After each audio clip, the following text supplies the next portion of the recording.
Nunca imaginé que mis primeras vacaciones serias en el extranjero se convertirían en una lucha por la supervivencia.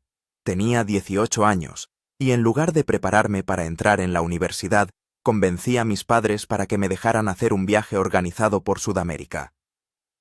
La última aventura antes de la vida adulta, así lo llamaba yo. Solo accedieron porque el tour era de una empresa fiable con 20 años de experiencia. Ahora, contemplando los restos de nuestro avión esparcidos entre las copas de los árboles de la selva amazónica, me doy cuenta de lo ingenuo que fui. Todo empezó con un vuelo turístico sobre la cuenca del Amazonas. Un viejo bimotor, con capacidad para 12 pasajeros, debía mostrarnos las bellezas de la selva tropical más grande del planeta a vista de pájaro. Recuerdo cómo nuestro guía, Marcos, anunció con orgullo: «Señoras y señores, hoy verán el verdadero corazón de la Amazonía». En la cabina éramos 10 turistas y 2 miembros de la tripulación. Yo me senté junto a la ventanilla, y a mi lado se acomodó una chica de mi edad, más o menos, Eloísa, según supe después, una estudiante de biología argentina que estudiaba los ecosistemas tropicales. Estaba absorta haciendo fotos de la inmensa alfombra verde que teníamos debajo, y de vez en cuando tomaba notas en un cuaderno ajado. «Increíble, ¿verdad?», me preguntó en español con un acento marcado, al notar mi interés. Debajo de nosotros hay un territorio del tamaño de la Europa continental, y casi todo está cubierto de bosque. Asentí, aunque mi español se limitaba a lo aprendido en el instituto. Su entusiasmo era contagioso. La primera hora de vuelo transcurrió sin incidentes. Sobrevolamos ríos sinuosos, parecidos a serpientes marrones que se deslizaban entre un mar verde, zonas donde la selva se abría, formando claros naturales, y pequeñas aldeas, apenas visibles desde nuestra altura. Pero entonces, algo cambió. Primero sentí que el avión empezaba a temblar más de lo normal. El piloto le gritó algo al copiloto en portugués, y por su tono entendí que algo iba mal. Eloísa también lo notó. Su mano apretaba el reposabrazos con tanta fuerza que se le estaban poniendo los nudillos blancos. «Damas y caballeros, tenemos una pequeña falla técnica». La voz de Marcos sonaba tensa, a pesar de intentar mantener la calma. «Por favor, abróchense los cinturones de seguridad y mantengan la calma». Los siguientes 15 minutos se convirtieron en una pesadilla. El avión empezó a perder altitud, los motores fallaban. Algunos pasajeros lloraban, otros rezaban. Eloísa, a mi lado, estaba pálida como la cera, pero no decía nada, solo apretaba su cuaderno con fuerza. «Vamos a realizar un aterrizaje de emergencia», gritó el piloto luchando con los mandos. «Todos agáchense y cúbranse la cabeza con las manos». Lo último que recuerdo antes del impacto es la pared verde de la selva, acercándose a nosotros a toda velocidad, y un crujido ensordecedor cuando nuestro avión se estrelló contra las copas de los árboles. Entonces, el mundo a mi alrededor estalló en un caos de sonidos y movimientos. Volví en mí sintiendo algo caliente y pegajoso que me corría por la cara. Sangre. Me dolía la cabeza a latidos, y mi cuerpo se sentía extrañamente ingrávido. Tardé unos segundos en darme cuenta de que estaba colgado boca abajo, sujeto solo por el cinturón de seguridad. El avión estaba atascado en las copas de los árboles, inclinado en un ángulo extraño. ¿Alguien? Mi voz era ronca y débil. Reinaba un silencio aterrador, interrumpido solo por el crujido del metal y los sonidos lejanos de la selva. Junto a mí, Eloísa también colgaba de su asiento, inconsciente, con una ceja rota. Intenté alcanzarla, pero cada movimiento me provocaba dolor en todo el cuerpo. «Eloísa», grité más fuerte, «despierta». Ella gimió débilmente. Sus párpados temblaron. En ese momento, el avión se sacudió y se inclinó aún más. Me di cuenta de que no teníamos mucho tiempo. La estructura podía ceder y derrumbarse en cualquier momento. Con enorme esfuerzo, me desabroché el cinturón de seguridad, preparándome para la caída. Aterricé sobre el respaldo del asiento de delante, lo que amortiguó el golpe, pero aún así provocó una oleada de dolor en mi cuerpo ya malherido. «Tenemos que salir de aquí», dije con voz ronca, intentando alcanzar a Eloísa. «El avión puede caerse o incendiarse». La ayudé a liberarse del cinturón y juntos empezamos a avanzar hacia la grieta en el fuselaje que se había formado con el impacto. Por el camino, vi al resto de los pasajeros y a la tripulación. Algunos estaban inmóviles, otros gemían débilmente, atrapados por el metal retorcido. Marcos yacía inmóvil, con el cuello torcido en un ángulo antinatural. El espectáculo era tan impactante que sentí que me subía la náusea. «Tenemos que ayudar a los demás», susurró Eloísa cuando llegamos a la grieta. «Primero asegurémonos de que es seguro afuera», respondí, intentando sonar más seguro de lo que me sentía en realidad. Salimos y descubrimos que el avión estaba atascado a unos 20 metros del suelo, atrapado entre varios árboles enormes. Bajar parecía peligroso, pero quedarse dentro era aún más peligroso. «Podemos bajar por esas lianas». Eloísa señaló unas gruesas cuerdas vegetales que colgaban de un árbol cercano. Apenas habíamos empezado a descender cuando oímos un crujido siniestro. El fuselaje metálico del avión no resistió y empezó a plegarse como si fuera de papel. Nos quedamos petrificados de horror, observando cómo nuestro transporte, con el resto de los pasajeros dentro, se desplomaba, golpeándose contra las ramas y los troncos de los árboles. El impacto final contra el suelo vino acompañado de una explosión ensordecedora, y las llamas devoraron los restos en un instante. «¡No!», gritó Eloísa, intentando lanzarse hacia abajo. Apenas tuve tiempo de agarrarla del brazo. «¡Quédate quieta! No vas a ayudar en nada. ¡Solo vas a matarte!». Nos quedamos paralizados, viendo cómo el fuego consumía los restos del avión. La realidad de lo que ocurría parecía imposible, como una pesadilla, pero el dolor agudo en las costillas y la sangre tibia que aún me resbalaba por la cara me indicaban que todo esto era real. Tras descender al suelo ayudándonos con lianas, nos alejamos a una distancia segura de los restos en llamas. El calor era tan intenso que abrasaba la piel incluso a una decena de metros del epicentro.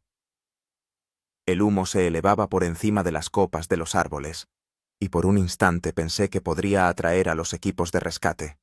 Pero entonces, la realidad de nuestra situación me golpeó con toda su crudeza. Estábamos en el corazón de la Amazonía, lejos de cualquier asentamiento humano. Nadie sabía con exactitud dónde nos habíamos estrellado. No teníamos comida, agua ni equipo, solo la ropa que llevábamos puesta y lo que pudiéramos encontrar en la jungla. «¿Qué vamos a hacer?», susurró Eloísa, abrazándose a sí misma. A pesar del calor tropical, temblaba. Miré los restos humeantes, después la impenetrable muralla de jungla que nos rodeaba, y por primera vez en mi vida sentí un miedo real, primario. «Sobrevivir», respondí, sin reconocer mi propia voz. «Tenemos que sobrevivir». Las primeras 24 horas después del accidente transcurrieron como en una niebla. El shock por lo sucedido, el dolor físico y la conciencia de nuestra situación paralizaron mi capacidad para pensar con claridad. Eloísa y yo improvisamos un campamento provisional no muy lejos del lugar del accidente, con la esperanza de que los equipos de rescate llegaran pronto. Cada crujido, cada sonido lejano nos hacía quedarnos quietos, expectantes. ¿Sería un helicóptero o un grupo de búsqueda? Pero nadie vino. Al final del primer día, comprendimos que debíamos evaluar seriamente nuestros recursos. En mis bolsillos solo tenía un smartphone con la batería agotada, una navaja multiusos que había comprado en una tienda de souvenirs antes del viaje y una billetera con dinero y documentos, inútiles en la jungla.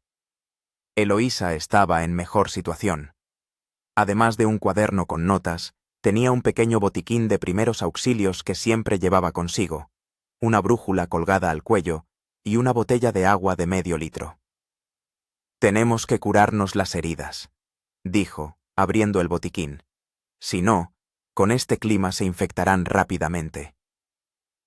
Mi principal herida estaba en la cabeza, una laceración de unos 5 centímetros de longitud por encima de la sien izquierda. Eloísa me lavó la herida con los restos de agua de su botella y me puso una venda de gasa estéril. Ella tenía una brecha en la ceja, y yo, torpemente, repetí sus acciones, tratando de ser cuidadoso. «¿Estudias biología, verdad?», pregunté, intentando distraernos a ambos de los pensamientos sombríos. «¿Qué sabes de la Amazonía?». Eloísa esbozó una débil sonrisa, agradecida por el intento de mantener una conversación normal. «Me especializo en ecosistemas tropicales. Conozco las principales especies de plantas, algunos animales, pero una cosa es estudiar la teoría. Y otra muy distinta es encontrarse aquí sin preparación», terminé la frase por ella. La noche en la jungla fue una auténtica prueba de fuego. No nos arriesgamos a encender una fogata, temiendo atraer la atención no deseada de los animales salvajes, y nos limitamos a acurrucarnos el uno contra el otro bajo un refugio improvisado con hojas anchas. La oscuridad trajo consigo una cacofonía de sonidos, gritos de pájaros, chirridos de insectos, el rugido lejano de algún animal, y cada nuevo sonido nos hacía estremecernos. «¿Cómo te llamas?», preguntó Eloísa en un susurro, mientras estábamos tumbados, sin poder dormir. Ni siquiera hemos tenido tiempo de presentarnos bien. «Germán», respondí. «Germán Oljovsky». «¿Ruso?». «Sí. Y tú eres de Argentina, ¿verdad?». «De Buenos Aires. Vine a hacer unas prácticas. Quería estudiar la flora local». Su voz se quebró, y sentí cómo lloraba en silencio. La abracé torpemente por los hombros. «Saldremos de aquí, Eloísa. Te lo prometo». La mañana del segundo día trajo una nueva realidad, una sed angustiosa. Nuestra botella estaba vacía, y la fuente de agua más cercana era desconocida. El calor tropical estaba succionando rápidamente la humedad de nuestros cuerpos. «Tenemos que encontrar agua», dije, levantándome con dificultad. Me dolía todo el cuerpo, especialmente las costillas del lado derecho, posiblemente una fisura o incluso una fractura. «Por lo general, los ríos en la Amazonía forman una red», respondió Eloísa, estudiando la brújula. «Si descendemos por la ladera, tarde o temprano encontraremos un arroyo o un río». Tomar la decisión no fue fácil. Alejarnos del lugar del accidente significaba reducir las posibilidades de que nos encontraran si llegaban los equipos de rescate. Pero sin agua, no duraríamos ni 3 días. «Dejemos una señal», propuse, recogiendo los restos quemados del avión. «Dibujaremos una flecha que indique la dirección de nuestro movimiento». Así lo hicimos y, apoyándonos el uno en el otro, emprendimos la marcha. Moverse por la jungla resultó ser increíblemente difícil. La espesa vegetación obstruía el camino, las raíces de los árboles formaban trampas naturales y la tierra húmeda se convertía en un lodazal resbaladizo con la más mínima lluvia. Usábamos el cuchillo para abrirnos paso entre la maleza más densa, pero el avance era lento y extenuante. A mediodía, la sed se había vuelto casi insoportable. La lengua se me había hinchado y apenas podía moverla en la boca, y los labios estaban agrietados. Fue entonces cuando Eloísa divisó algo que podía salvarnos la vida. «¡Mira!», señaló una liana con un engrosamiento. «Es una liana de agua. Almacena agua potable». Corté la sección indicada de la liana y, para nuestro alivio, fluyó un líquido transparente. El sabor era ligeramente a madera, pero era agua, agua pura y vivificante. Bebimos a pequeños sorbos, conscientes de que una ingesta rápida tras la deshidratación podía ser peligrosa. «Nos acabas de salvar», dije, sintiendo cómo la vida volvía a mi cuerpo exhausto. «Son conocimientos básicos para un biólogo», respondió modestamente. «Pero aún tenemos que encontrar una fuente de agua permanente y comida». Al atardecer del segundo día, escuchamos lo que buscábamos. el murmullo del agua. Tras abrirnos paso a través de una zona de sotobosque especialmente densa, llegamos a un pequeño arroyo de agua cristalina. Nunca en mi vida había visto nada más hermoso. Bebimos hasta saciarnos, llenamos la botella e incluso pudimos lavarnos, eliminando la suciedad y la sangre seca. Decidimos establecer un campamento más sólido junto al arroyo. Utilizando ramas caídas y hojas anchas, construí un refugio primitivo que podía protegernos de la lluvia y del sol abrasador. Eloísa, mientras tanto, exploraba los alrededores en busca de plantas comestibles. «¡Mira lo que he encontrado!», exclamó, regresando con un puñado de frutos extraños. Esto es cupuazu, un pariente del cacao, completamente comestible y muy nutritivo. El fruto resultó ser agridulce, con muchas semillas, pero después de casi 2 días de inanición me pareció delicioso. También encontramos varias nueces de Brasil, que Eloísa identificó como seguras para el consumo. La noche junto al arroyo fue más tranquila que la anterior. Incluso nos arriesgamos a encender una pequeña fogata, utilizando la técnica de fricción que había visto en programas de supervivencia. El fuego no solo nos proporcionó calor y luz, sino también una sensación de seguridad.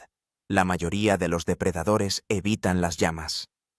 ¿Crees que nos están buscando?, preguntó Eloísa, mirando las estrellas, apenas visibles a través del denso dosel de la selva. Estoy seguro de que sí, respondí con más confianza de la que sentía. La compañía turística debió dar la alarma cuando el avión no regresó. Además, teníamos un plan de vuelo. Pero la Amazonía es enorme. Su voz se apagó. Entonces tenemos que movernos. Seguir el arroyo hasta que desemboque en un río más grande. Los ríos son las arterias de transporte de la Amazonía, ¿no? Es más probable que encontremos gente allí. Eloísa asintió, y nos quedamos mirando el fuego en silencio, cada uno sumido en sus propios pensamientos. Yo pensaba en mis padres, que debían de estar comiéndose las uñas de la preocupación. En lo rápido que puede cambiar la vida. Hace apenas 3 días era un turista corriente, ilusionado con una aventura, y ahora luchaba por sobrevivir en uno de los lugares más peligrosos del planeta. Al tercer día, comenzamos nuestro camino a lo largo del arroyo. Eloísa sugirió hacer muescas en los árboles para marcar nuestro camino, tanto para posibles rescatadores como para nosotros mismos, para no dar vueltas en círculo. Moverse se hizo un poco más fácil, ya que la vegetación no era tan densa a lo largo del arroyo, pero cada paso seguía siendo arduo debido a nuestras heridas y al cansancio acumulado. A mediodía, el arroyo desembocó en un cauce más ancho que, a su vez, tras un par de kilómetros, se unió a un río de verdad. Turbulento, marrón por el limo, y de unos 50 metros de ancho. Es un afluente del Amazonas, dijo Eloísa, estudiando la corriente. Si lo seguimos río abajo, tarde o temprano deberíamos llegar a asentamientos. O encontrarnos con un barco, añadí, sintiendo un soplo de esperanza. Deberían navegar embarcaciones por ríos como este. Hicimos un alto en la orilla, disfrutando del espacio abierto tras la claustrofóbica estrechez de la selva. El río no solo traía consigo la esperanza de un rescate, sino también nuevas oportunidades de supervivencia. Vi peces chapoteando cerca de la orilla. Si tuviéramos hilo y un anzuelo podríamos pescar, dije, observando los destellos plateados. Podríamos intentar hacer una lanza, propuso Eloísa, afilar un palo e intentar atrapar peces en aguas poco profundas. La idea era buena, pero la ejecución resultó ser más difícil de lo que pensábamos. Después de varias horas de intentos fallidos, solo pudimos atrapar un pequeño pececillo que dividimos entre los dos. La carne era tierna y sabrosa, pero era catastróficamente insuficiente para 2 personas hambrientas. Por la noche volvimos a encender una fogata, esta vez más grande y brillante, con la esperanza de que pudiera llamar la atención de los barcos que pasaran. Pero el río permanecía desierto, solo los sonidos de la selva rompían el silencio. Tenemos que construir una balsa, dije, mirando el agua oscura. Navegar será más rápido y fácil que caminar a través de esta maleza. Es peligroso, objetó Eloísa. La corriente es fuerte, hay rápidos, por no hablar de caimanes y anacondas. Es más peligroso quedarnos aquí y morir lentamente de hambre, respondí. Mañana empezaremos a recoger materiales para la balsa. Así terminó nuestro tercer día en la selva amazónica. Estábamos vivos, teníamos acceso a agua y una cantidad mínima de comida, y teníamos un plan. Pero entendía que las verdaderas pruebas no habían hecho más que empezar. Por delante nos esperaba un largo camino a través de una de las regiones más inaccesibles del planeta. El cuarto día en la selva comenzó con un aguacero torrencial. El agua se filtraba a través de nuestro precario refugio, convirtiendo el suelo bajo nuestros pies en un lodazal. Nos acurrucamos juntos, temblando de frío y humedad. La construcción de la balsa tuvo que posponerse. Era imposible trabajar bajo semejante chaparrón.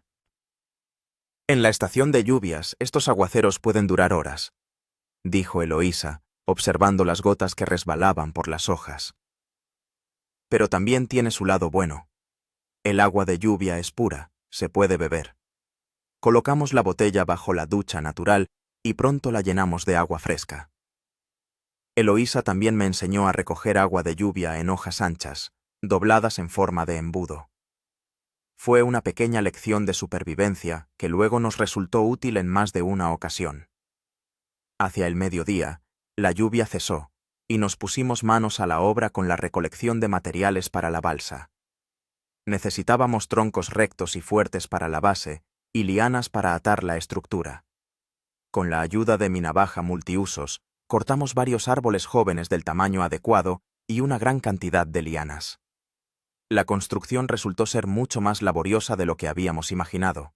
Sin una sierra o un hacha, cortar suficientes troncos era una verdadera prueba. Al final del día nos dolían los brazos, y el progreso era mínimo. Pero no nos rendimos. Mi abuelo era carpintero, dijo Eloísa, mostrándome la mejor manera de atar los troncos con lianas. Me enseñó varios nudos. Este se llama nudo cuadrado. No se desliza y aguanta bien incluso bajo presión. Agradecí sus conocimientos. Yo mismo crecí en la ciudad y nunca había hecho nada parecido. Mi vida antes del accidente estaba llena de videojuegos, quedadas con amigos y preparación para los exámenes. Nada me había preparado para sobrevivir en la naturaleza salvaje. El quinto día continuamos trabajando en la balsa. El tiempo era claro, pero la humedad después de la lluvia se volvió casi insoportable. El sudor corría a raudales, atrayendo hordas de mosquitos y otros insectos picadores. Nuestros cuerpos se cubrieron de ampollas y manchas rojas por las picaduras. Tenemos que encontrar algo para repeler los insectos, dije, espantando otro enjambre de mosquitos. Así no podremos trabajar. Eloísa miró a su alrededor y señaló una planta de hojas carnosas. Es andiroba.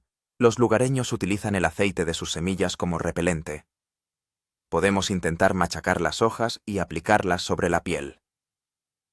El remedio no era perfecto, pero redujo significativamente la cantidad de picaduras, lo que nos permitió concentrarnos en el trabajo. Al final del quinto día, la base de la balsa estaba lista. 4 troncos de unos 3 metros de largo, fuertemente unidos con lianas. También hicimos remos primitivos con trozos planos de madera. Mañana añadiremos un par de troncos más para mayor estabilidad y haremos un pequeño toldo para protegernos del sol, dije, contemplando con orgullo nuestra creación.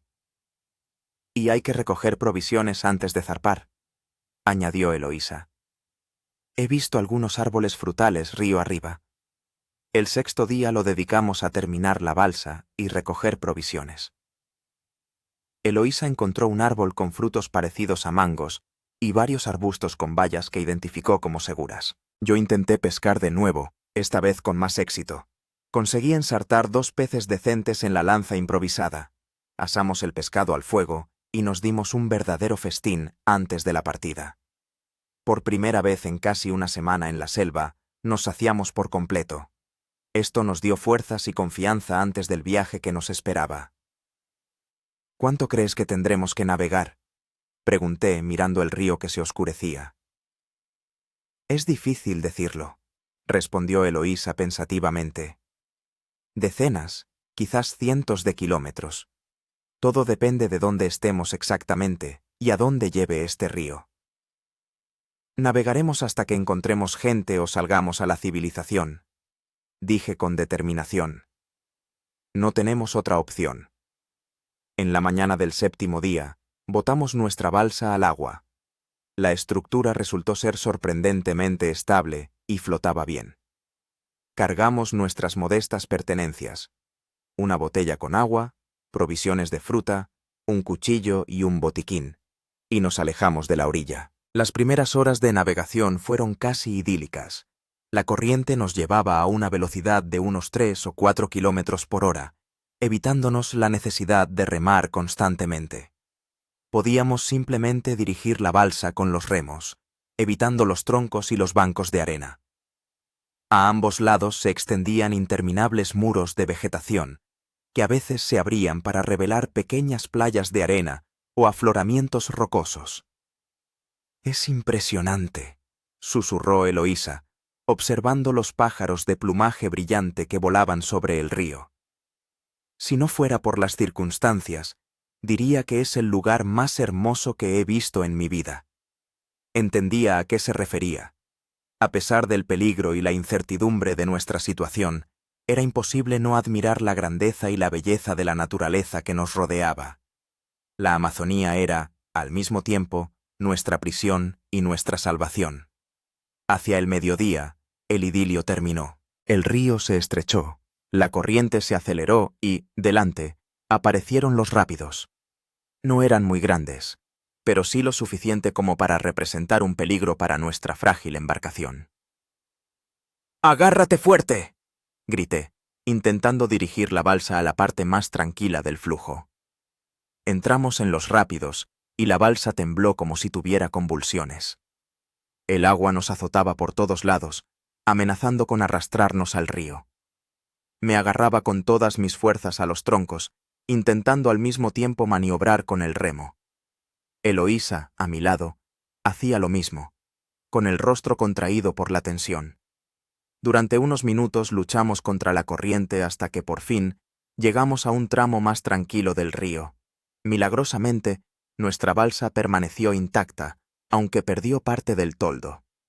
«¿Estás bien?», le pregunté a Eloísa, escupiendo agua del río. «Sí», exhaló ella. «Pero fue espantoso. Si hay rápidos más serios por delante, será mejor que los bordeemos por la orilla». Estuve de acuerdo y decidimos vigilar atentamente el río por delante, escuchando el sonido del agua burbujeante, que podía advertirnos de los rápidos que se acercaban. Al anochecer, atracamos en una pequeña playa de arena para pasar la noche. Sacamos la balsa a tierra para que no se la llevara la corriente y montamos el campamento. Yo encendí una hoguera, y Eloísa preparó la cena con el pescado y la fruta que nos quedaban. «¿Cuánto crees que hemos recorrido hoy?», preguntó, masticando un trozo de pescado. Si la corriente era de unos 4 kilómetros por hora y navegamos durante unas 8 horas, calculé mentalmente. Unos 30 kilómetros, quizá algo más. No está mal, pero aún nos queda un largo camino. Asentí, mirando el fuego. A pesar del cansancio, sentía una extraña satisfacción. No solo estábamos sobreviviendo, sino que estábamos actuando, moviéndonos hacia un objetivo. Eso daba esperanza. Los días siguientes se fundieron en una monótona rutina. Navegábamos desde el amanecer hasta el atardecer, deteniéndonos solo para descansar y recolectar comida. El río se ensanchaba hasta los 100 metros, o se estrechaba hasta convertirse en un estrecho canal. A veces, teníamos que bordear rápidos peligrosos por la orilla, arrastrando la balsa a rastras. Un trabajo duro que agotaba nuestras últimas fuerzas. Nuestros cuerpos empezaron a cambiar. Ambos habíamos adelgazado notablemente. La piel se había curtido y endurecido por la constante exposición al sol y al agua. Las heridas del naufragio se curaban gradualmente, pero aparecían otras nuevas: arañazos de las ramas, rozaduras de las piedras, ampollas por la fricción de las cuerdas. Al 10º día de nuestro viaje por el río, sucedió algo que pudo costarnos la vida. Estábamos pasando por un tramo pantanoso cuando Eloísa notó movimiento en el agua. «Herman, mira», señaló una forma oscura que se deslizaba paralela a nuestra balsa. Miré fijamente y sentí que la sangre se me helaba en las venas. Un caimán, enorme, de al menos 3 metros de largo, nos seguía, con los ojos como 2 faroles amarillos, observando con frío interés. «No hagas movimientos bruscos», susurré, acercando lentamente el remo hacia mí. «Quizás solo sea curioso». Pero el caimán, al parecer, no era solo curioso. Empezó a acercarse a la balsa, su cuerpo macizo cortando el agua con una facilidad aterradora. Cuando quedaban no más de 2 metros entre nosotros, se sumergió. «¿A dónde se ha ido?», preguntó Eloísa, presa del pánico, escudriñando las turbias aguas. La respuesta llegó en forma de un poderoso golpe desde abajo. La balsa dio un brinco, a punto de volcar. El caimán atacaba, intentando echarnos al agua. «¡Rema hacia la orilla!», grité, trabajando desesperadamente con el remo. Dirigimos la balsa hacia la orilla más cercana, pero el caimán no se quedaba atrás. Volvió a sumergirse y a golpear, esta vez con tanta fuerza que uno de los troncos se agrietó. El agua empezó a inundar la balsa. «¡Va a romper la balsa!». La voz de Eloísa denotaba puro terror. Miré a mi alrededor buscando algo que pudiera ayudar. Mi mirada se posó en un palo largo que usábamos como pértiga en aguas poco profundas. Agarrándolo, me preparé para el siguiente ataque. Cuando el caimán apareció de nuevo, lo golpeé con todas mis fuerzas en la cabeza. El golpe no fue fuerte, pero sí lo suficiente como para sorprender al reptil. El caimán se alejó unos metros, dándonos unos valiosos segundos para acercarnos a la orilla. En cuanto la balsa tocó tierra, saltamos y la arrastramos lo más lejos posible del agua. El caimán nos observaba desde el río, pero no nos siguió a tierra. Al cabo de unos minutos, perdió el interés y se sumergió. Nos desplomamos en el suelo, respirando con dificultad. «Eso ha estado cerca», exhalé. «Demasiado cerca». «Tenemos que tener más cuidado», dijo Eloísa, cuando nuestra respiración se normalizó. «Aquí no estamos en la cima de la cadena alimentaria. La balsa necesitaba ser reparada. Un tronco se había agrietado, y varias lianas se habían aflojado o roto. Pasamos el resto del día reforzando la estructura y añadiendo un tronco más para mayor estabilidad. Aquel encuentro con el caimán fue un duro recordatorio de que el río, que nos llevaba hacia la salvación, era también el hogar de numerosas criaturas peligrosas. Los días siguientes estuvimos especialmente vigilantes, observando atentamente el agua alrededor de la balsa. Varias veces vimos caimanes en la orilla o en el agua, aunque mantuvimos una distancia prudencial. Una vez incluso divisamos una anaconda deslizándose por las ramas de un árbol sobre el río, un espectáculo a la vez majestuoso e intimidante. El 15º día de nuestra travesía fluvial, vimos la primera señal de presencia humana, una cabaña vieja y semiderruida en la orilla. El corazón se me aceleró por la emoción, pero al acercarnos descubrimos que la cabaña llevaba mucho tiempo abandonada. Dentro no había nada útil, solo unas cuantas cestas rotas y los restos de un hogar. «Al menos sabemos que aquí vivió gente alguna vez», dijo Eloísa, intentando ver el lado positivo. «Eso significa que vamos en la dirección correcta». Asentí, aunque la decepción era palpable. Una parte de mí esperaba que nuestro viaje estuviera llegando a su fin, que estuviéramos a punto de encontrar ayuda. Pero la realidad era otra. Aún nos quedaban muchos días de camino. La vida en la balsa había establecido su propio ritmo. Por la mañana, levantábamos el campamento y nos poníamos en marcha. Durante el día, navegábamos, deteniéndonos solo para recolectar comida o sortear tramos peligrosos. Por la noche, buscábamos un lugar seguro para pasar la noche. Encendíamos una fogata y preparábamos la cena con lo que habíamos logrado encontrar o pescar. Nuestra dieta era escasa y monótona. Frutas, cuando teníamos la suerte de encontrarlas. Pescado, si la pesca era generosa. A veces, nueces o raíces comestibles que Eloísa identificaba gracias a sus conocimientos. Ambos habíamos adelgazado visiblemente y la ropa nos quedaba holgada, como si fuéramos perchas. Pero, a pesar de todas las dificultades, no nos rendíamos. El 20º día de nuestra aventura por el río, y el 26º día después del accidente, el río por el que navegábamos desembocó en una corriente mucho más ancha, tan ancha que la orilla opuesta apenas se distinguía a lo lejos. Esta debe ser una de las principales arterias del Amazonas, dijo Eloísa, observando la imponente masa de agua frente a nosotros. Aquí debería haber barcos, asentamientos. Compartía su optimismo. Un río grande significaba más oportunidades de encontrarnos con gente, más posibilidades de rescate. Dirigimos la balsa corriente abajo, sintiendo cómo una nueva esperanza inundaba nuestros cuerpos exhaustos. Pero el río grande nos recibió con hostilidad.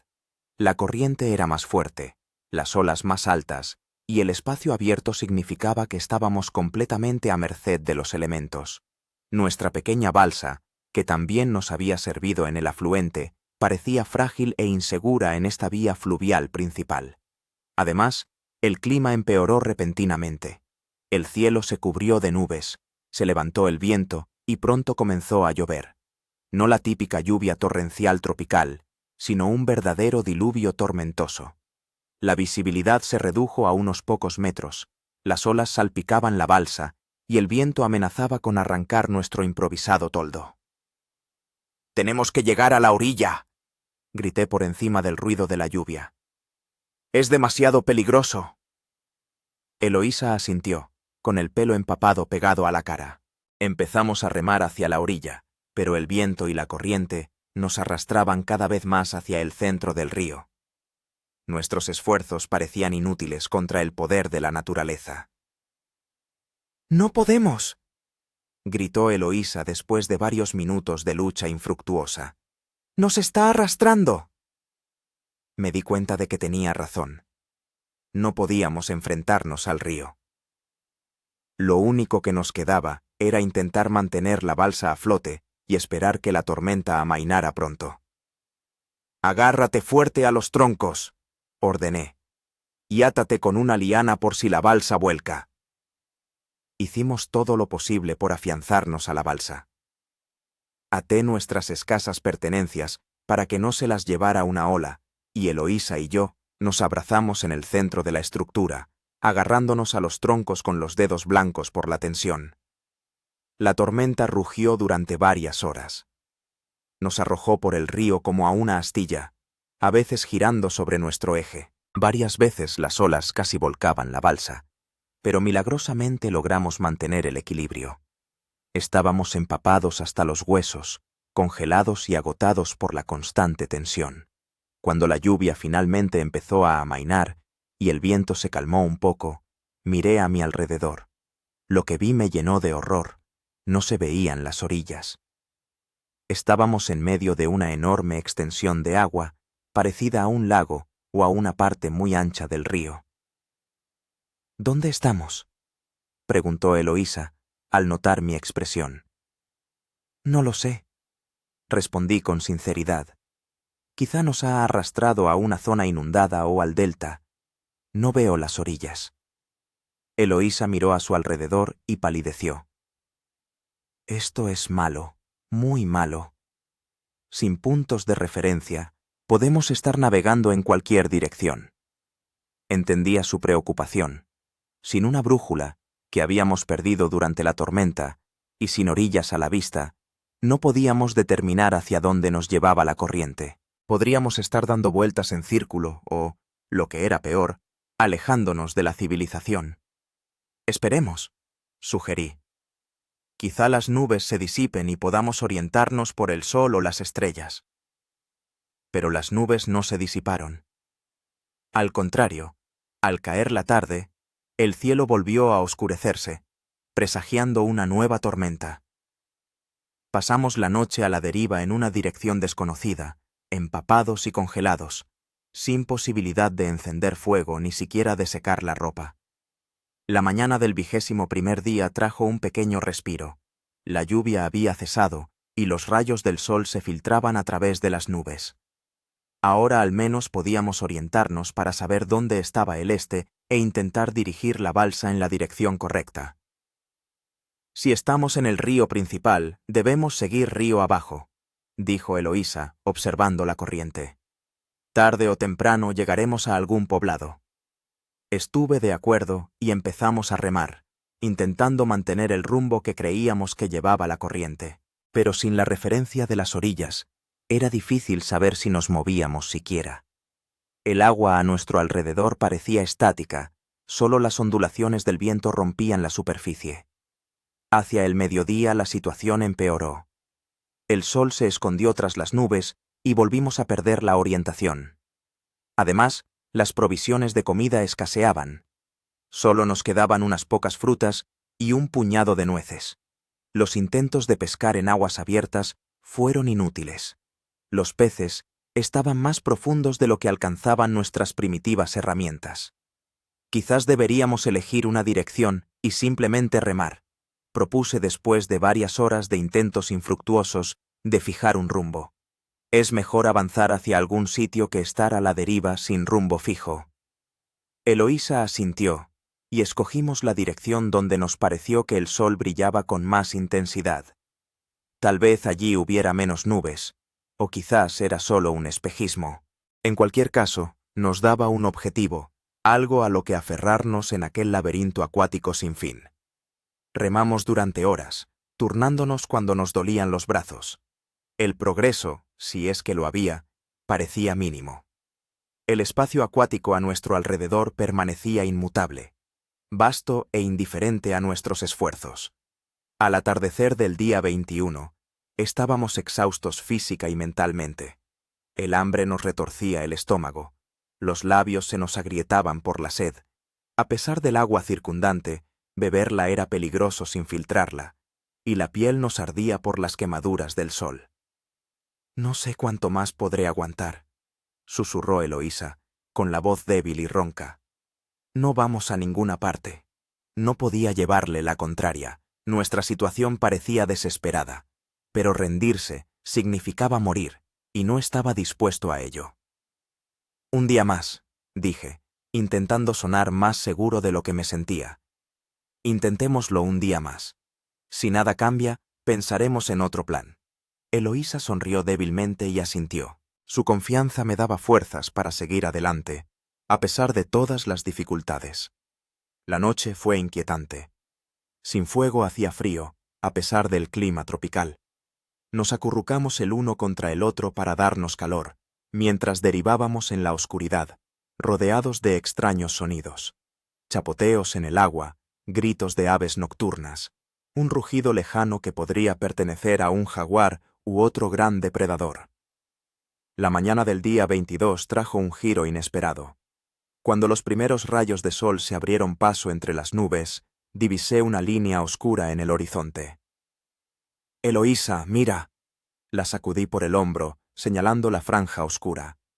«Podría ser la orilla». Ella se frotó los ojos somnolienta y luego miró fijamente en la dirección que le indicaba. Su rostro se iluminó. «Sí, parecen árboles. Tierra firme». Una nueva energía recorrió nuestros cuerpos maltrechos. Cogimos los remos y empezamos a remar hacia la línea oscura del horizonte. El progreso era lento. Estábamos debilitados por el hambre y el cansancio, y la distancia resultó ser mayor de lo que parecía al principio. Pero no nos rendimos, animándonos mutuamente cuando las fuerzas empezaban a flaquear. Hacia el mediodía nos habíamos acercado lo suficiente como para confirmar que, efectivamente, era la orilla, cubierta de una densa selva. Una hora después, podíamos distinguir los árboles individuales y el contorno de la costa.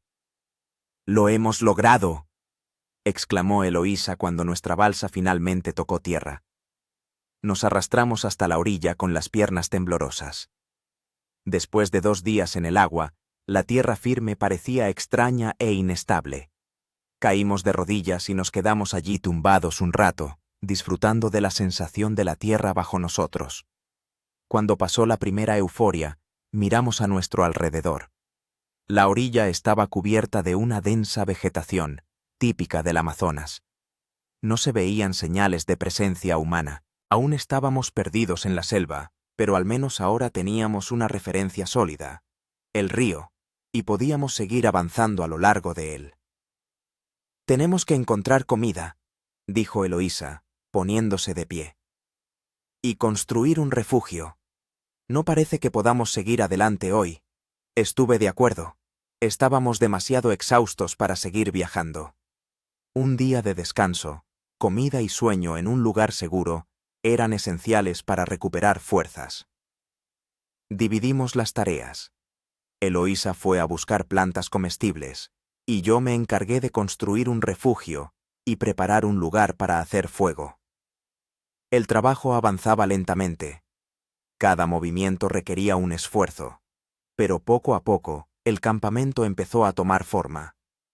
Al anochecer teníamos un refugio sencillo pero funcional, hecho con ramas y hojas, una hoguera y una cena modesta a base de frutas, nueces y unas cuantas larvas que Eloísa había encontrado en un tronco podrido. «Son ricas en proteínas», dijo, ofreciéndome una larva blanca y retorcida. «Los indígenas las consideran un manjar». Dudé, pero el hambre era más fuerte que el asco. Después de asar las larvas en un palo sobre el fuego, me obligué a comérmelas. El sabor no era tan espantoso como esperaba, algo entre nuez tostada y carne de pollo. Después de días casi sin probar bocado, me pareció un festín. Estábamos sentados junto a la hoguera, disfrutando del calor y de una relativa seguridad. Por primera vez en mucho tiempo, teníamos la oportunidad de hablar de verdad, sin pensar en la supervivencia inmediata. «Cuéntame sobre ti», me pidió Eloísa mirando al fuego. «Sobre tu vida antes de todo esto». Me quedé pensando, tratando de recordar cómo era yo antes del accidente. Parecía tan lejano, como de otra vida. «Soy de San Petersburgo», empecé. «Terminé el instituto este año. Tenía pensado estudiar informática en la universidad. Me gustan los videojuegos, el fútbol, quedar con amigos. La vida normal de un chico normal».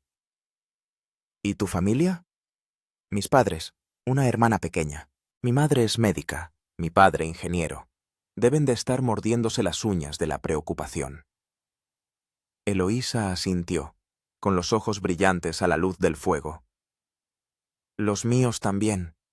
Tengo un hermano mayor y una hermana pequeña. Somos muy unidos. Yo soy la primera de la familia que entró en la universidad. Estaban tan orgullosos». Su voz se quebró, y comprendí que estaba pensando en que quizás no los volvería a ver. Le puse la mano en el hombro. «Saldremos de aquí, Eloísa. Te lo prometo. Ya hemos pasado por tanto. Superaremos esto también». Me sonrió agradecida, y seguimos hablando, compartiendo historias de nuestra vida anterior, sueños, miedos. Era la primera vez que nos conocíamos de verdad, no como compañeros de infortunio, sino como personas. La noche transcurrió tranquila. El refugio nos protegía del viento, la hoguera nos daba calor y la cercanía de mi compañera de desgracia, una sensación de seguridad. Por primera vez en muchos días, dormimos de verdad, sin el temor de ser arrastrados por el río o atacados por depredadores. La mañana del día 23 nos recibió con un sol radiante y renovadas fuerzas. Después de desayunar con las últimas frutas que nos quedaban, decidimos explorar los alrededores para encontrar más comida y quizás alguna señal de civilización. La selva aquí era un poco menos densa que en el lugar del accidente, lo que facilitaba el movimiento. Caminamos a lo largo de la orilla del río examinando cuidadosamente todo a nuestro alrededor. Eloísa se detenía de vez en cuando para recoger plantas comestibles o comprobar la corteza de los árboles en busca de insectos. Después de varias horas de caminata, nos topamos con algo que hizo que nuestros corazones latieran más rápido. Un viejo sendero cubierto de maleza, apenas perceptible entre la vegetación, pero sin duda hecho por el hombre. ¡Mira! Eloísa señaló unas marcas de machete apenas visibles en los troncos de los árboles. Alguien ha estado abriendo camino aquí. Y no hace mucho. Los cortes aún no se han cerrado del todo. Era la primera prueba real de que había gente en esta parte de la selva. Decidimos seguir el sendero, con la esperanza de que nos llevara a un asentamiento, o, al menos, a un lugar donde pudiéramos encontrarnos con otras personas.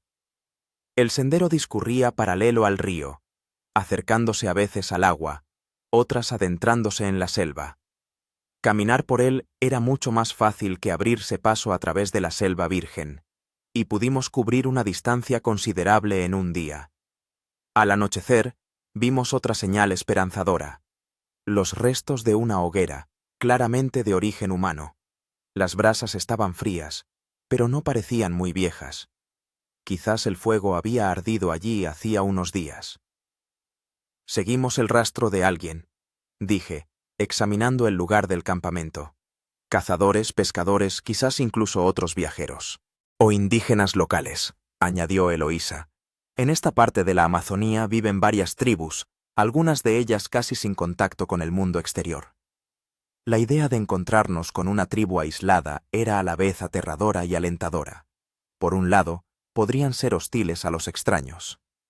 Por otro, conocían esta selva como la palma de su mano y podrían ayudarnos a encontrar el camino a la civilización.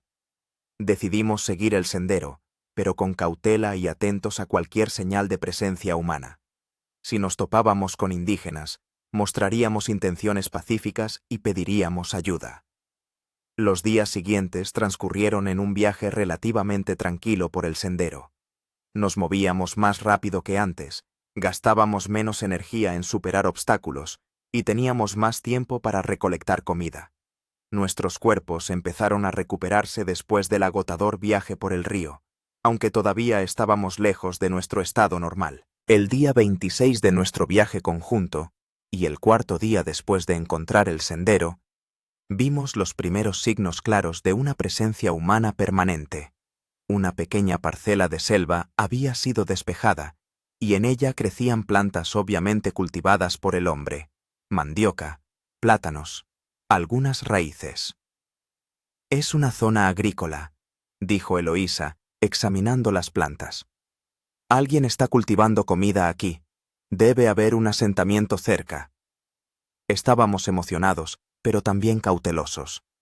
No sabíamos cómo reaccionarían los lugareños ante los extraños, especialmente ante aquellos que se acercaban a sus cultivos. Decidimos no tomar nada de la parcela, para no provocar hostilidad, y continuamos nuestro camino por el sendero. Unas horas después, oímos sonidos que no podían ser de la naturaleza. Voces lejanas, risas, el golpe de madera contra madera. Redujimos el paso, moviéndonos lo más silenciosamente posible, y pronto vimos lo que tanto anhelábamos: un asentamiento humano. Miento. La aldea se encontraba en una pequeña explanada junto a un río. Alrededor de 20 chozas, construidas con madera y hojas de palma, formaban un círculo en torno a una plaza central. La gente, hombres, mujeres, niños, se dedicaba a sus quehaceres diarios. Algunos tejían cestas, otros preparaban comida, los niños jugaban correteando entre las chozas. «Los encontramos», susurró Eloísa, con los ojos llenos de lágrimas de alivio. «De verdad encontramos gente». Le apreté la mano, sintiendo cómo se me humedecían los ojos. Tras casi un mes de lucha por la supervivencia en uno de los lugares más peligrosos de la Tierra, por fin habíamos llegado a la civilización. Nuestra prueba estaba llegando a su fin. «¿Qué hacemos?», pregunté, observando la aldea desde el refugio de los árboles. «¿Simplemente salimos y nos acercamos?». Eloísa reflexionó. Esperemos a que nos vean. Es mejor que nos detecten desde lejos a que aparezcamos de repente en el centro de la aldea. Así habrá menos posibilidades de que nos vean como una amenaza. Estuve de acuerdo con su razonamiento. Salimos a un espacio abierto al borde de la explanada y esperamos, con las manos a la vista para demostrar que no portábamos armas. No tuvimos que esperar mucho. Uno de los hombres, que trabajaba en el límite de la aldea, levantó la cabeza y nos vio. Gritó algo, y pronto varios hombres con lanzas se dirigieron hacia nosotros. «No hagas movimientos bruscos», susurró Eloísa. «Y sonríe». Una sonrisa es una señal universal de amistad. Intenté sonreír, aunque el corazón me latía con fuerza por el miedo. Los hombres se acercaron, manteniendo las lanzas listas con cautela. Eran bajos, pero fornidos, con la piel oscura y el pelo negro. Sus cuerpos estaban cubiertos con pintura tradicional, y llevaban adornos de plumas y huesos en las orejas y la nariz. Eloísa dio un paso al frente y empezó a hablar en una mezcla de español y portugués, añadiendo de vez en cuando palabras que sonaban completamente desconocidas. Quizá intentaba usar fragmentos de dialectos locales que conocía por sus investigaciones. Los hombres escucharon con rostros impenetrables. Cuando Eloísa terminó, se miraron entre sí y hablaron en su lengua. Entonces, uno de ellos, al parecer, el líder, hizo un gesto, invitándonos a seguirlos. «Parece que no van a matarnos», susurré, mientras nos dirigíamos hacia la aldea acompañados por los guerreros. «Todavía no», respondió Eloísa con una risita nerviosa. «Intentemos que siga siendo así». Nos condujeron al centro de la aldea, donde ya se había reunido una multitud de curiosos. Los niños se escondían tras las faldas de sus madres, mirando con los ojos muy abiertos. Las mujeres cuchicheaban, señalando nuestra ropa hecha jirones y nuestro aspecto demacrado. Los hombres permanecían con rostros serios, evaluando la posible amenaza. El líder del grupo que nos había descubierto se dirigió a un anciano sentado frente a la choza más grande. Por su postura y el respeto con el que los demás se dirigían a él, era evidente que se trataba del jefe o anciano de la tribu. El anciano escuchó atentamente el informe, luego se levantó lentamente y se acercó a nosotros. Su rostro estaba surcado de arrugas, y sus ojos eran sabios y penetrantes. Nos examinó de arriba abajo, y luego habló en una lengua que era completamente incomprensible. Eloísa intentó responder en una mezcla de español, portugués y algunas palabras que, según esperaba, podrían entenderse en esa región. Explicó que habíamos sobrevivido a un accidente de avión, que habíamos viajado muchos días por el río y la selva, y que necesitábamos ayuda para regresar a la civilización. El anciano escuchó atentamente, aunque no estaba claro cuánto entendía. Cuando Eloísa terminó, se volvió hacia uno de los jóvenes y le dio una orden. Este se fue rápidamente y pronto regresó con una mujer de mediana edad, en cuyos rasgos había algo que la diferenciaba del resto de los miembros de la tribu. «¿Ustedes hablar español?», preguntó la mujer con un fuerte acento, pero en un español bastante comprensible. Eloísa se iluminó. «Sí, sí, hablamos español». Rápidamente cambió a su lengua materna, explicando nuestra situación con más detalle. La mujer tradujo al anciano, y su rostro se fue suavizando gradualmente. Tras una larga discusión, se volvió hacia nosotros. «Mi nombre es Isabel. Yo vivir con tribu Yanomami 10 años. Antes yo ser enfermera en misión. Pero quedar aquí cuando misión cerrar. Jefe decir, ustedes poder quedar. Ellos ayudar ustedes». Sentí como un peso enorme se me quitaba de encima. Estábamos a salvo. Nos ayudarían. «Gracias», susurré. «Muchas gracias». Isabel tradujo nuestras palabras de agradecimiento, y el anciano asintió con una leve sonrisa. Luego dio algunas instrucciones más, y nos condujeron a una de las chozas situadas en el extremo de la aldea. «Esta es casa de huéspedes», explicó Isabel.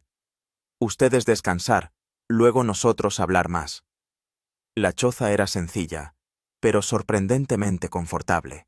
El suelo estaba cubierto de esteras tejidas, en una esquina había cántaros de barro con agua, y del techo colgaban manojos de hierbas secas que llenaban el aire con un agradable aroma. 2 hamacas tejidas con fibras vegetales colgaban entre postes. En cuanto nos quedamos solos, la tensión de las últimas semanas, por fin, nos abandonó. Me desplomé en una de las hamacas, sintiendo cómo me temblaban las piernas de alivio y agotamiento. «Lo hemos conseguido», susurré, mirando a Eloísa, que se dejó caer en la otra hamaca. «De verdad lo hemos conseguido». Ella asintió, con lágrimas resbalando libremente por su rostro. 30 días.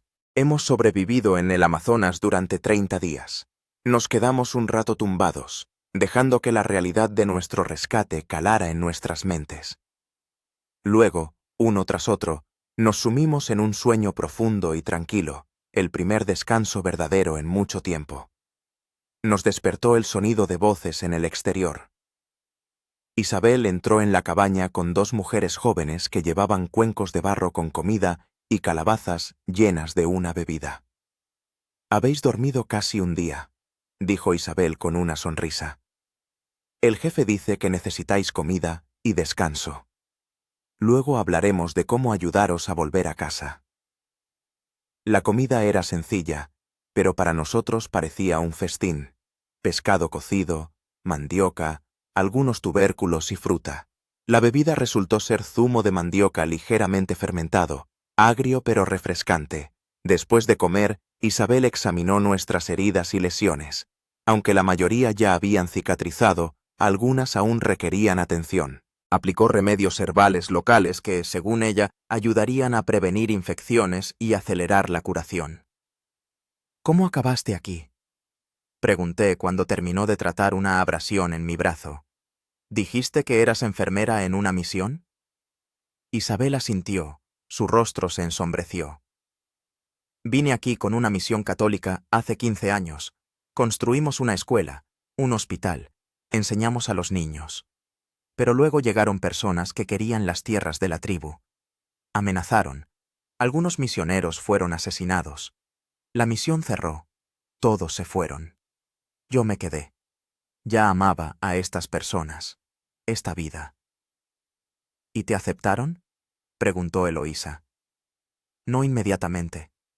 Isabel sonrió ante el recuerdo. «El primer año fue difícil, pero los curaba cuando estaban enfermos. Ayudaba con los niños. Poco a poco me aceptaron. Ahora soy parte de la tribu. Tengo un marido aquí, 2 hijos. Su historia era asombrosa. Una mujer de ciudad, una enfermera con estudios, que había encontrado su hogar entre los indígenas del Amazonas. Eso daba esperanza de que nosotros también pudiéramos encontrar el camino de vuelta a nuestra vida anterior. «¿A qué distancia está el pueblo más cercano?», pregunté, pasando al tema principal. Isabel reflexionó. «Por el río, quizás 5 días en canoa hasta el poblado de San José. Allí hay radiocomunicación. A veces llegan barcos mercantes. Desde allí se puede llegar a la gran ciudad de Manaos. 5 días. Después de 30 días en la jungla, eso parecía casi nada». «¿La tribu podría ayudarnos a llegar hasta allí?», preguntó Eloísa. «Hablaré con el jefe», respondió Isabel. «Pero primero debéis descansar. Estáis muy débiles. Necesitáis recuperar fuerzas antes del nuevo viaje». Tenía razón. A pesar del alivio momentáneo que nos había traído la llegada al poblado, estábamos agotados física y emocionalmente. Nuestros cuerpos necesitaban recuperarse de semanas de desnutrición, lesiones y estrés constante. Los siguientes días los pasamos en el poblado, recuperando fuerzas y familiarizándonos con la vida de la tribu. Los Yanomami resultaron ser sorprendentemente amables y hospitalarios. Los niños rápidamente superaron la timidez inicial y ahora nos rodeaban constantemente, estudiando con curiosidad nuestro pelo, nuestra ropa y, sobre todo, mi navaja multiusos, que causaba admiración general.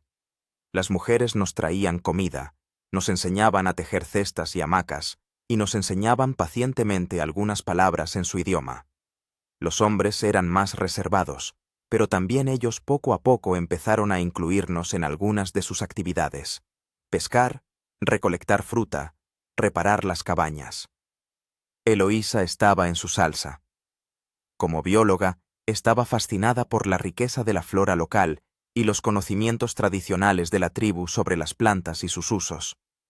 Pasaba horas conversando con los curanderos locales a través de Isabel, anotando información sobre las hierbas medicinales y sus aplicaciones. Yo también encontré mi lugar. Mis habilidades técnicas, aunque básicas, resultaron útiles para reparar herramientas y construir mecanismos sencillos. Ayudé a mejorar el sistema de abastecimiento de agua del poblado, creando un filtro simple con capas de arena, carbón y grava, que limpiaba el agua del río mejor que sus métodos tradicionales. Al tercer día de nuestra estancia en el poblado, el jefe nos invitó a una ceremonia especial, una fiesta dedicada a una cacería exitosa. Isabel explicó que era un gran honor, ya que normalmente no se permite a los forasteros participar en los rituales tribales. La ceremonia comenzó al anochecer. En el centro del poblado se encendió una enorme hoguera, alrededor de la cual se reunieron todos los habitantes. Los hombres estaban pintados con colores brillantes y adornados con plumas. Las mujeres llevaban sus mejores adornos de semillas, huesos y plumas. El ritual comenzó cuando el chamán, un anciano con el rostro cubierto de intrincados diseños, comenzó a cantar una canción monótona e hipnótica. Poco a poco, se le unieron otros hombres, creando una compleja polifonía de sonidos.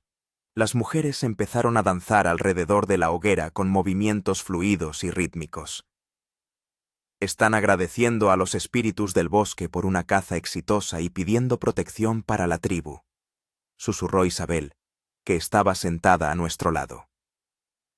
La ceremonia continuó durante varias horas. En un momento dado, el chamán se acercó a nosotros y nos ofreció una copa con un líquido oscuro. Es ayahuasca, explicó Isabel. Una bebida sagrada. Abre la puerta al mundo de los espíritus. No están obligados a beberla, pero negarse podría tomarse como una falta de respeto. Miré a Eloísa. Parecía indecisa, pero asintió. Debemos respetar sus tradiciones, dijo. ¿Pero quizás solo simbólicamente? Isabel transmitió nuestras inquietudes al chamán, quien asintió con comprensión. Nos propuso que tomáramos solo un pequeño sorbo, lo suficiente para mostrar respeto, pero no para experimentar el efecto completo de la bebida. El líquido era amargo y dejaba una extraña sensación en la lengua. Incluso con un sorbo tan pequeño, sentí un ligero mareo y una agudización de los sentidos. Los colores se volvieron más brillantes, los sonidos más nítidos, y los movimientos de los bailarines alrededor de la hoguera adquirieron una cualidad casi hipnótica. Después de la ceremonia, regresamos a nuestra cabaña, llevándonos con nosotros las impresiones de esta asombrosa experiencia. Era otra cara de la Amazonia que jamás habríamos visto si hubiéramos viajado por una ruta turística convencional. Al día siguiente, Isabel trajo noticias del jefe. El decir, 2 hombres poder llevar a ustedes a San José en canoa. Ellos ir allá en 2 días para comerciar con colonos. Ustedes ir con ellos. Era justo lo que esperábamos. En 2 días podríamos comenzar nuestro camino de regreso a la civilización, a nuestras familias, a nuestra vida anterior. ¿Cómo podemos agradecer a la tribu su ayuda?, pregunté. Isabel sonrió. Ustedes ya hacer mucho. Su filtro de agua, los conocimientos de Eloísa sobre las plantas que ella compartir con los curanderos. Pero si ustedes querer hacer más, cuando volver a casa, contar a la gente sobre los Yanomami, sobre cómo ellos vivir en armonía con el bosque, sobre cómo el bosque necesitar protección. Prometimos que lo haríamos. La Amazonia y sus pueblos se habían convertido en parte de nosotros durante estas semanas. No podíamos simplemente volver a nuestra vida anterior y olvidar todo lo que habíamos vivido y aprendido allí. Los últimos 2 días en la aldea transcurrieron en preparativos para el viaje. Las mujeres de la tribu cosieron para nosotros ropa nueva con materiales locales, ya que la nuestra estaba casi completamente destruida durante nuestras andanzas por la selva. Los hombres nos mostraron cómo usar los remos para la canoa y cómo orientarnos por el río. La víspera de nuestra partida, el jefe nos invitó a su cabaña. A través de Isabel, expresó su esperanza de que los espíritus nos protegieran en el camino y nos regaló a cada uno un amuleto, una pequeña piedra tallada en un cordón de fibras vegetales. Un talismán de protección, tradujo Isabel. Apartar a los espíritus malos y atraer la buena suerte. Muy raro dar a forasteros. Nos sentimos conmovidos por este gesto. En respuesta, le regalé al jefe mi navaja multiusos, la única cosa de valor que me quedaba. Eloísa entregó su cuaderno con apuntes sobre las plantas, que había comenzado a llenar antes del accidente y continuado durante nuestro viaje. En la mañana del día 35 después del accidente, estábamos listos para partir. Toda la tribu se reunió para despedirnos. Los niños nos regalaron pequeños recuerdos, plumas, semillas, pequeñas figuras tejidas. Las mujeres llenaron nuestras bolsas con comida para el camino. Los hombres nos estrecharon la mano con seriedad, deseándonos buen viaje. Isabel nos abrazó para despedirse. «Ustedes ser fuertes», dijo. «Sobrevivir en la selva 30 días sin preparación. Ser un milagro. Ahora ustedes siempre llevar la Amazonia en sus corazones». Tenía razón. Esta selva, este río, esta gente nos habían cambiado para siempre. Entramos en la Amazonia como turistas comunes y salíamos de ella como personas diferentes, más fuertes, más sabias, con un profundo respeto por el poder de la naturaleza y el espíritu humano. La canoa estaba cargada con mercancías para el trueque, cestas, pescado seco, hierbas medicinales. Los 2 hombres que debían acompañarnos, Tupac y Cayo, ya estaban sentados en sus lugares, listos para emprender el viaje. Eloísa y yo volvimos la vista por última vez hacia la aldea que nos había acogido y devuelto la esperanza. Luego nos subimos a la canoa y nos alejamos de la orilla, iniciando la última etapa de nuestro asombroso viaje. El río, que casi nos destruye, ahora nos conducía a una nueva vida, una vida que nunca más daríamos por sentada. El viaje en canoa resultó ser muy diferente a nuestra navegación en la balsa improvisada. La embarcación, excavada en un tronco de árbol entero, era sorprendentemente estable y rápida. Nuestros acompañantes, Tupac y Cayo, la manejaban con maestría, superando con facilidad rápidos y corrientes que para nosotros habrían supuesto un peligro mortal. El primer día de camino transcurrió sin incidentes. Navegamos desde el amanecer hasta el atardecer, deteniéndonos solo para un breve almuerzo y descanso. El río se hacía cada vez más ancho y la corriente más tranquila.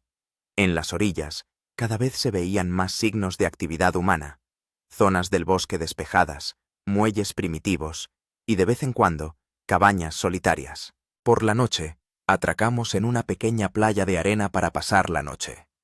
Tupac y Cayo montaron el campamento con rapidez y destreza, encendieron una fogata y prepararon la cena con el pescado que habían pescado por el camino. Comimos en silencio, disfrutando de la comida sencilla, pero sabrosa. A pesar de la barrera del idioma, ellos solo conocían unas pocas palabras de español y nosotros unas pocas en su lengua. Se estableció entre nosotros un entendimiento cómodo y natural. Después de la cena, sentados alrededor de la fogata, Eloísa sacó el mapa que Isabel nos había dibujado. Era primitivo, pero mostraba los puntos de referencia principales y la distancia aproximada hasta San José. Si seguimos a este ritmo, deberíamos llegar al pueblo en 4 días, dijo, estudiando el mapa a la luz del fuego. Según Isabel, desde allí sale una lancha a motor una vez por semana hacia una ciudad más grande, donde hay teléfono y, posiblemente, Internet. Asentí, sintiendo una extraña mezcla de excitación y aprensión. La idea de regresar a la civilización, de poder contactar con nuestros seres queridos, era a la vez alegre y aterradora. Después de estas semanas en la selva, nos habíamos acostumbrado tanto a una vida sencilla, centrada en la supervivencia, que la complejidad y el bullicio del mundo moderno nos parecían algo lejano y casi irreal. ¿Qué crees que pasará cuando volvamos?, pregunté en voz baja, mirando las llamas. Eloísa me miró pensativa. Creo que nos esperan muchas preguntas, entrevistas, exámenes médicos. Nuestra desaparición seguramente habrá provocado una operación de búsqueda, quizás incluso a escala internacional. ¿Y luego? ¿Cuando se calme el revuelo? Luego, suspiró. Luego intentaremos volver a la normalidad. Yo a mis estudios, tú a entrar en la universidad. Pero no creo que volvamos a ser los mismos. Una experiencia así te cambia para siempre. Tenía razón. Ya sentía cómo había cambiado durante estas semanas. Mis prioridades, mis valores, mi visión del mundo. Todo era diferente. Las cosas que antes parecían importantes, los últimos modelos de aparatos electrónicos, la ropa de moda, el estatus social, ahora me parecían superficiales e insignificantes. En cambio, había aprendido a valorar las cosas sencillas y fundamentales: la comida, el agua, el refugio, la bondad humana y el apoyo. ¿Sabes?, dije después de un largo silencio. A pesar de todos los horrores y peligros, casi estoy agradecido por esta experiencia. Me ha demostrado de lo que soy capaz, de lo que somos capaces juntos. Eloísa sonrió, su rostro suavizado por la luz de la hoguera. Entiendo lo que quieres decir. Algún día, cuando las pesadillas se desvanezcan, tal vez yo también esté agradecida. Pero ahora solo quiero abrazar a mi madre y dormir en una cama de verdad. Me reí, y ella se unió a mí. Era una risa sincera, liberadora, la primera en mucho tiempo. Tupac y Cayo nos miraban con desconcierto, pero pronto también empezaron a sonreír, aunque no entendían el motivo de nuestra alegría. Los 2 días siguientes de viaje transcurrieron sin incidentes. El río se iba ensanchando y calmando. Las orillas se hacían más habitadas. En varias ocasiones nos cruzamos con otras embarcaciones, pescadores o viajeros como nosotros. Cada encuentro era una pequeña fiesta, un recordatorio de que realmente estábamos regresando a la civilización. El tercer día de nuestro viaje en canoa, y el 38º día después del accidente, ocurrió algo que se convirtió en el simbólico final de nuestra odisea. Navegábamos por un tramo ancho del río cuando oímos el lejano rugido de un motor. Pronto, en el horizonte, apareció un punto que creció rápidamente, transformándose en una lancha a motor. Tupac y Cayo dirigieron la canoa hacia la orilla, pero les pedí que se detuvieran. Algo me decía que este encuentro era importante. La lancha se acercaba, y pronto pudimos distinguir a las personas a bordo, unas 5 personas vestidas de uniforme.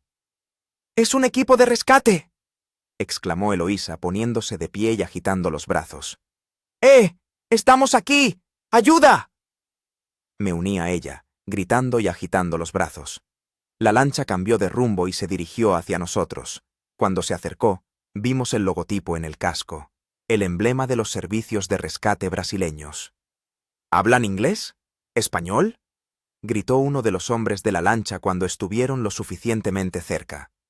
Sí, español, respondió Eloísa. Somos supervivientes de un accidente de avión. Vuelo TA-247, hace 38 días. Los rostros de los rescatistas pasaron del asombro al shock y luego a la alegría. Se acercaron rápidamente a nuestra canoa y nos ayudaron a subir a bordo de su lancha. Increíble, dijo el jefe del equipo, que se presentó como el capitán Ramírez.